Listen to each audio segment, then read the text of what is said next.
Dit is Sondag en dit is uit die Woord Digitaal se Sondag Erediens. Dis my wonderlike voorreg om vandag vir jou baie welkom te sê by hierdie mooi geleentheid. Hier by uit die Woord Digitaal is ons een groot geloofsfamilie wat baie lief is vir die Here, wat saam met die Here 'n pad wil loop en ons nooi alle kinders van God uit om dit saam met ons te kom doen. Dankie dat jy vandag hier by ons is. Ek bid dat die Here vandag ook hierdie boodskap sal gebruik om jou in die geloof te versterk, sodat jy tot sy eer ook kan lewe. Liewe vriende, ons wil graag vir elkeen van u uitnooi om deel te word van ons daaglikse oordenkings. Ons stuur dit uit op al ons WhatsApp groepe hier by Uit die Woord Digitaal. Hieronder in die kommentare gedeelte kan jy 'n skakel kry wat jy kan druk en dan word jy deel van een van ons groepe, of jy kan jou naam en besonderhede stuur na die nommer hier op die skerm en ons sal vir jou byvoeg. Ons wil graag ook elkeen uitnooi om deel te word van ons spesiale erediens die 6de September 2026 wat gaan plaasvind by die Safari Garden Center in Pretoria. My tweede boek word daardie dag bekendgestel en ons doen dit op daardie Sondag ook saam met 'n baie besondere erediens. En jy is baie welkom om dit saam met ons by te woon. Dis absoluut gratis, maar jy moet plek bespreek en daarom kan jy net hierdie skakel wat hieronder by die kommentare is gebruik om jou plek te bespreek en dan sien ons vir jou op 6 September 2026 by die Safari Garden Center, Linwoodweg, Pretoria. Liewe vriende, ons wil baie dankie sê vir almal se skenkings en donasies wat ons kanaal ondersteun en ons bediening ondersteun en help dat ons die koninkrykswerk van die Here kan doen. Jou skenking en donasie help vir ons om programme soos hierdie op te neem, Bybels te versprei, diens van barmhartigheid te doen en ons is ook betrokke by bejaardesorg. Dankie daarvoor. Kom ons word nou vandag stil voor die Here op hierdie pragtige môre. Ons bid eers saam en dan luister ons na die Here se woord. Onse Vader wat in die hemel is, ons buig vanmôre voor U neer, om U te loof en te prys en te aanbid, as die enigste ware, soewereine, liefdevolle God. Dankie dat ons U kinders kan wees, dat U Uself ook aan ons kom openbaar deur U woord, en vir ons wil leer wat U wil vir ons lewe is. Maak ons harte oop vandag, Here, dat ons kan luister wat U van ons vra, en bevestig vandag U woord in ons harte deur die Heilige Gees. In Jesus naam bid ons dit. Amen. Vriende, ons skriflesing kom vandag uit die woord van die Here uit Openbaring hoofstuk 2. Nou, ons praat vandag oor 'n baie aktuële tema, wat in die besonder in vandag se tyd baie opslaa maak in die wêreld, maar ook in die kerk van Jesus Christus. En die tema vandag is, wanneer die kerk dwaal. Ja, somtyds gebeur dit dat kerke op 'n syspoor beland, of dinge gebeur daar of besluite word geneem, deur vergaderings of synodes, en dan is baie mense twyfelagtig, of selfs opstandig of kwaad, oor dit wat in die kerk aan die gang is. Onlangs het daar 'n koerantberig verskyn in 'n bekende Sondagkoerant oor 'n bekende kerk in Pretoria.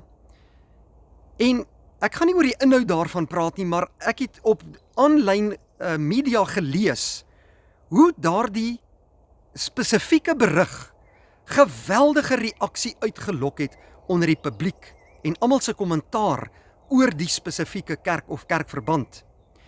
En dit is werklik skrikwekkend om te sien hoe mense hulle monde oor die kerk van Christus kan uitspoel. Nou broeder en suster, die vraag is, kan 'n Christen dit doen? Mag 'n Christen dit doen? En ons gaan vandag kyk na dwaalende kerke of wanneer die kerk dwaal en wat die Here se woord vir ons daaroor leer. Kom ons maak vandag ons harte oop vir die Here se woord en luister na wat die Here van ons vra as dit by sy kerk kom of oor die kerk van Jesus Christus is. Ons lees vandag Openbaring 2.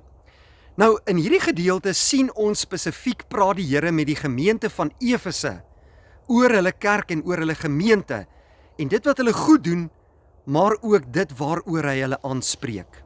Kom ons lees vers 1 tot 7 van Openbaring hoofstuk 2. Skrywe aan die leraar van die gemeente in Efese. So sê hy, wat die 7 sterre in sy regterhand vashou, en wat tussen die 7 goue lampe rondgaan. Ek weet alles wat julle doen. Ek ken julle onvermoeide arbeid en julle volharding. Julle kan nie slegte mense verdra nie. Julle het ondersoek ingestel na die mense wat voorgee dat hulle apostels is en dit nie is nie, en gevind dat hulle leenaars is. Verder volhard julle ook, julle het baie vir my naam verduur, en julle het nie moeg geword nie. Maar, ek het dit teen julle. Julle het my nie meer so lief, soos in die begin nie. Dink daaraan hoe ver julle al agteruit gegaan het. Bekeer julle, en doen weer wat julle in die begin gedoen het. Anders, as julle nie bekeer nie, kom ek na julle toe, en sal ek julle lamp van sy plek af wegvat. Maar dit het julle darm in julle guns. Julle verafskie wat die Nikolaïte doen, net soos ek dit ook verafskie. Elkeen wat kan hoor, moet luister na wat die Gees vir die gemeente sê. Aan elkeen wat die oorwinning behaal, sal ek te ete gee van die boom van die lewe, wat in die paradys van God is. Ons lees net tot sover vandag uit die woord van God. Liewe vriende, dit is maklik om te dink dat die wêreld dwaal. As ons maar net na die wêreld kyk en alles wat in die wêreld gebeur, dan sien ons die goddeloosheid, ons sien die sonde, ons sien mense wat op die verkeerde pad lewe en wat verkeerde keuses maak. Ons sien hoe mense God en sy gebooie verwerp en ook hoe mense soms hulle eie waarheid skep om dit voor te hou as die waarheid in die wêreld. Maar vanoggend kyk ons nie in die eerste plek na die wêreld nie. Ons kyk na die kerk. En God kyk ook na sy kerk. In Openbaring 2 en 3 vind ons die Here Jesus Christus, wat besoek aflê deur die openbaring van Johannes by elke gemeente, 7 gemeentes in Klein-Asië. Dit is merkwaardig dat die Here Jesus Christus nie begin by die Romeinse ryk, wat destyds wêreldheersers was, en al hulle sonde en al hulle verkeerde besluite uitwys nie. Nee, hy begin by sy kerk. Hy ondersoek sy gemeentes. Dit is merkwaardig, broeder en suster, dat die Here in die hart van elke gemeente gaan ondersoek instel. Hy wandel tussen die goue 7 kandelaars, sê Openbaring 2 vers 1, wat simbolies is van die 7 gemeentes van Klein-Asië. Hy ken sy kerk. Hy kyk in hulle harte in. Hy ondersoek sy kerk. Hy sien sy kerk se werke. Hy ken die leer wat hulle verkondig. Hy ken hulle liefde, maar hy ken ook hulle sonde. Daarom sê Petrus in 1 Petrus 4 vers 7, die tyd het aangebreek dat die oordeel by die huis van God moet begin. Nou, liewe broeder en suster, die grootste gevaar vir die kerk kom nie altyd van buite nie. Dit kom dikwels ook van binne.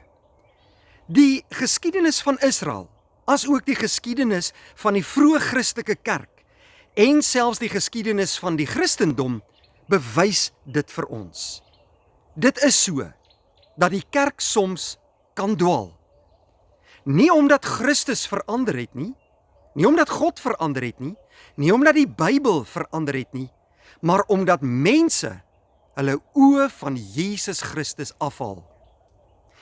Nou vanoggend gaan ons stil staan by 3 belangrike vrae in ons teks. 3 dinge wat ek en jy in hierdie moderne tye moet weet as Christene en wat ons moet gaan doen wat die Here se woord aan ons vra. Nou die eerste belangrike punt waarby ons stil staan is die volgende. Wie is die kerk? As ek en jy oor die kerk vandag praat en oor die dwaalende kerk moet praat, of die kerk wat in sy leer dwaal, dan moet ons eers verstaan wie of wat die kerk is. Baie mense dink die kerk is 'n gebou, of die kerk is 'n synode, of die kerk is 'n denominasie. Sommige dink die kerk is bloot maar net 'n nuwensgewende organisasie. Maar die Bybel sê heeltemal iets anders. Die Bybel sê, die kerk is die liggaam van Jesus Christus. Efesiërs 1 vers 22 en 23 sê, hy het hom as hoof bo alle dinge aan die gemeente gegee wat sy liggaam is. Christus is die hoof van sy kerk. Die kerk behoort daarom nie aan mense nie aan predikante nie aan kerkrade nie. Die kerk behoort nie aan die synode nie. Die kerk behoort ook nie aan tradisies nie. Die kerk behoort aan Jesus Christus, die Seun van God. Hy het die kerk vrygekoop deur sy kosbare bloed. Handelinge 20 vers 28 sê, die gemeente van God wat hy deur sy eie bloed verkry het, behoort aan hom. En dit beteken, ons mag nooit die kerk verander volgens die gees van die tyd nie. Ons mag nooit die kerk vorm volgens sekere kulture nie.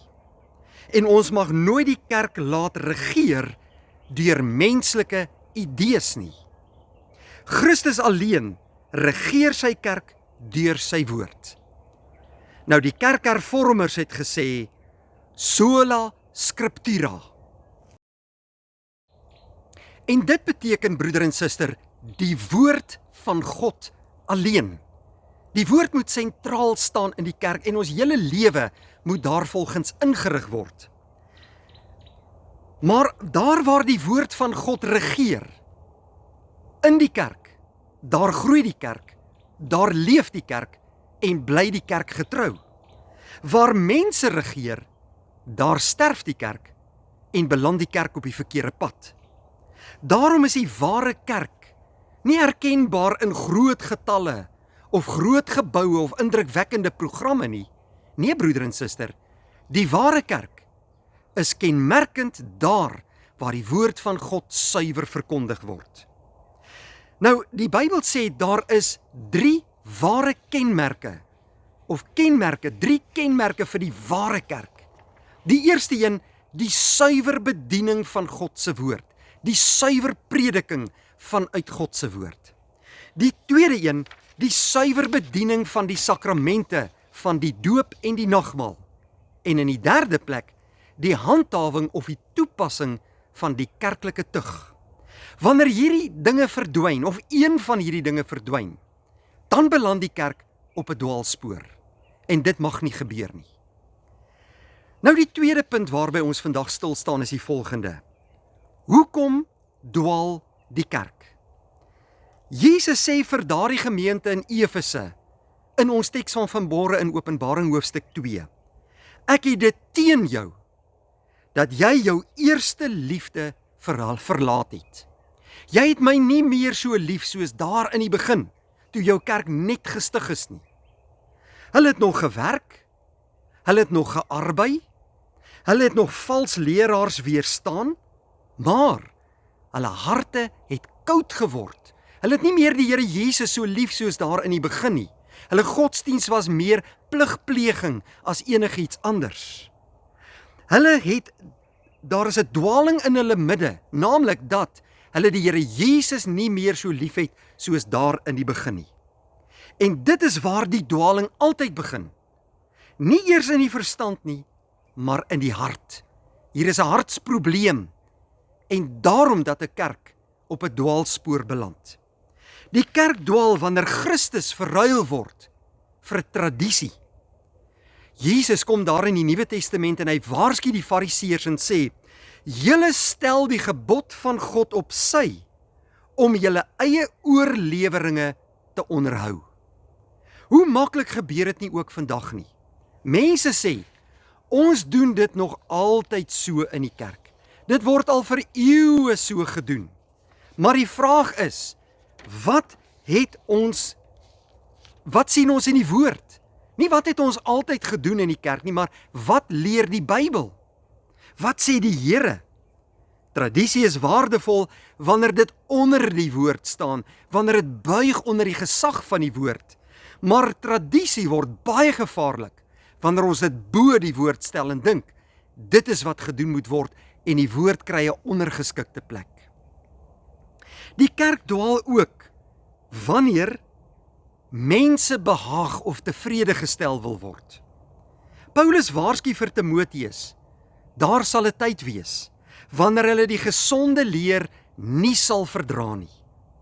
Nou ons lewe in 'n tyd, liewe broeder en suster, waar preke baie keer totaal en al inhoudloos word, of sonder passie oorgedra word, of afgewater word. Sonde word nie meer aangespreek nie. Sonde word minder genoem. Bekering word dikwels selde geëis van mense. Die kruis word versag. Die evangelie word aangepas, sodat niemand tog net moet aanstoot neem nie, want almal het hierdie mense regte. Maar die kerk is nie geroep om gewild te wees nie. Ons is nie hier om 'n gewildheidskompetisie te wen nie. Die kerk is hier om die woord van God, God se wil aan mense bekend te maak. Die kerk is geroep om getrou te wees aan God en mense moet buig voor die wil van God. Die kerk dwaal ook wanneer sy die gesag van die Bybel prysgee. Sodra die mens begin besluit, watter dele van die Bybel is nou regtig belangrik? Of ons moet hierdie so interpreteer, of in die Bybelse tyd het dit anders gewerk, of hulle dit anders verstaan, dan is jy op 'n baie gevaarlike terrein. Dan word kultuur belangriker as Christus, of interpretasie belangriker as die suiwer woord van God. Opinie word dan belangriker as God se openbaring, en gevoel belangriker as die waarheid. Dan is jy besig om te dwaal. Jesus sê, u woord is die waarheid, Johannes 17 vers 17. Die hele woord is deur God ingegee. Dit sê Paulus ook aan Timoteus. Dis geïnspireer, goddelik geïnspireer. Dit is die waarheid, sê Jesus, en ek en jy moet daarby bly.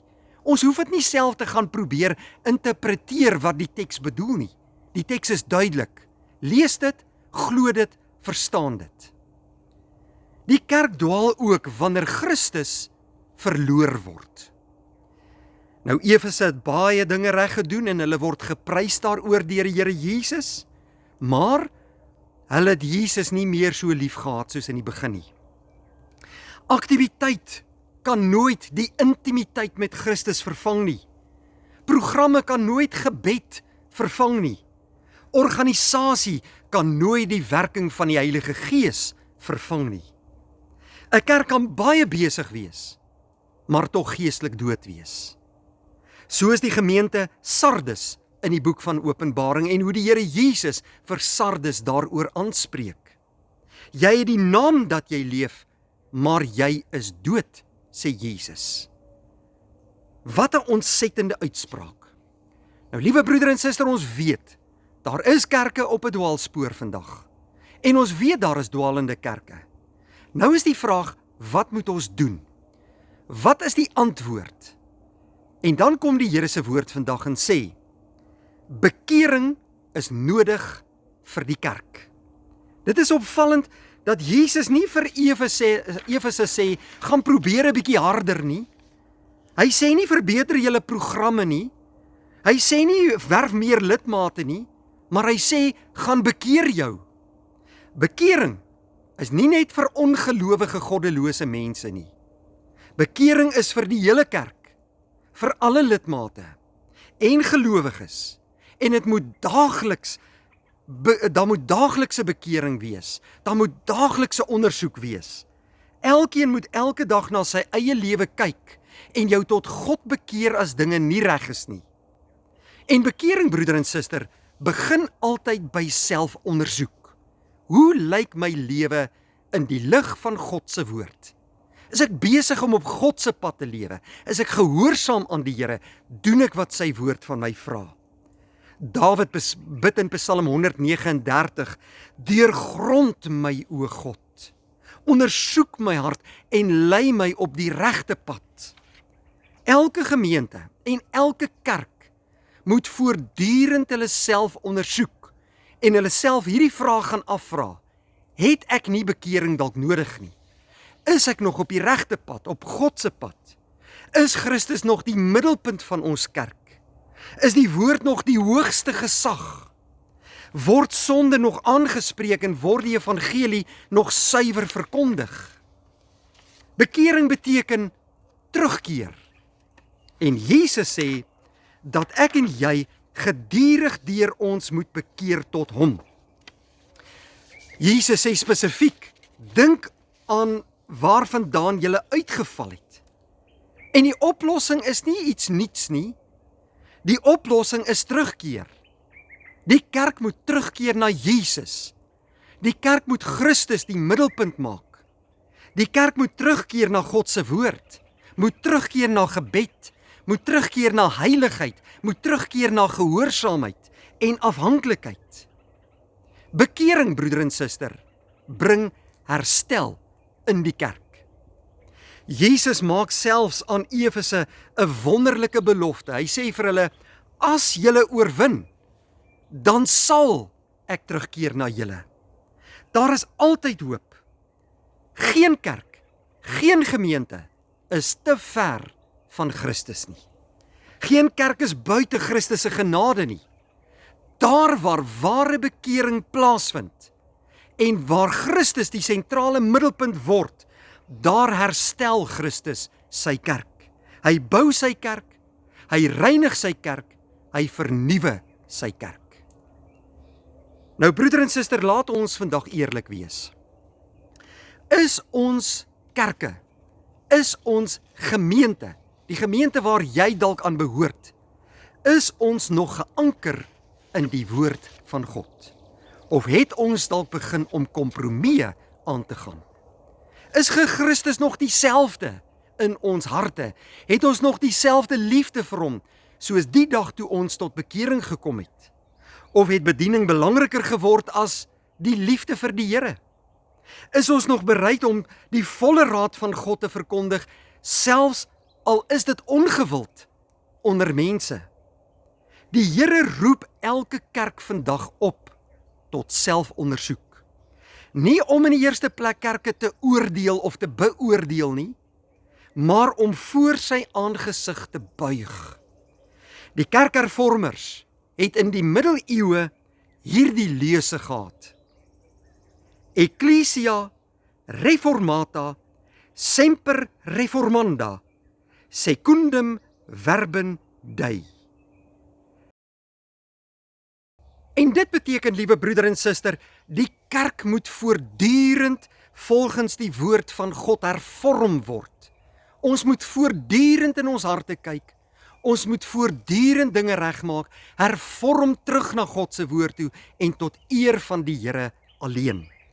Dit beteken nie die waarheid verander nie. Dit beteken nie ek het my eie interpretasie van die waarheid nie. Dit beteken dat ons voortdurend terugkeer na die onveranderlike suiwer woord van God, soos die Here dit aan ons geopenbaar het. Nou geliefdes, die grootste gevaar in die kerk is nie vervolging nie. Dit is afdwaling. Satan is dikwels meer suksesvol deur kompromieë as deur geweld. Maar Christus het sy kerk lief. Jesus het sy kinders lief. Daarom waarsku hy. Daarom tugtig hy. Daarom roep hy op tot bekering. Moenie vandag dink, hierdie boodskap is vir iemand anders of ek hoop hierdie of daai kerk luister vandag nie. Hierdie boodskap is vir elkeen van ons. Dis vir my en dis vir jou. En ons moet vandag by onsself begin. By ons harte, by ons lewens en dinge gaan regmaak. Ons moet ook by ons kerke begin. As daar dinge nie reg is in jou kerk nie, dan word jy geroep as Christen om dinge te gaan regmaak, om oor die waarheid van God se woord te getuig en om te bid vir jou kerk. Want wanneer die kerk terugkeer na Christus, word die wêreld weer met die lig van die evangelie verlig en sal ons doen wat God wil hê ons moet doen. Kom ons bid vir ons kerke, dwars oor ons hele land, maar ook dwars oor die hele wêreld. Dat God ons kerke nader sal trek, tot bekering sal bring, dat hy uiteindelik die middelpunt van die kerk sal wees deur Jesus Christus en dat sy woord suiwer verkondig sal word elke dag. Mag die Here ons almal gebruik as Christene om die kerk te hervorm deur sy woord en gees. En kom ons gaan wees ware kerk wat tot eer van die Here lewe. Kom ons bid saam. Here, baie dankie dat U vandag deur U woord met elkeen van ons gepraat het. Dankie dat dit 'n ernstige boodskap is wat ons vandag moet hoor. U roep U kerk op tot hervorming, tot terugkering na U suiwer woord en tot Jesus Christus die middelpunt van ons lewe. Here, maak ons geestelike oë oop, dat ons die waarheid van U woord, deel van ons lewe kan maak. Dat ons nie ons eie waarheid sal bevorder nie, maar dat Jesus Christus in ons oog sal wees, sodat ons hom sal navolg. Bou U self U kerk. Stuur U self U kerk op die suiwer pad.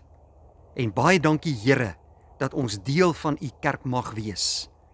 Bou ons op in die geloof, bind ons saam in die band van liefde en laat ons ons liefde vir Jesus Christus deur ons lewe elke dag uitleef vir U tot eer. In Jesus naam bid ons dit. Amen. Vriende, dankie dat U vandag by ons ingeskakel het. Mag die Here vir U seën en as die Here wil sien ons mekaar weer by 'n volgende geleentheid. Vrede vir jou.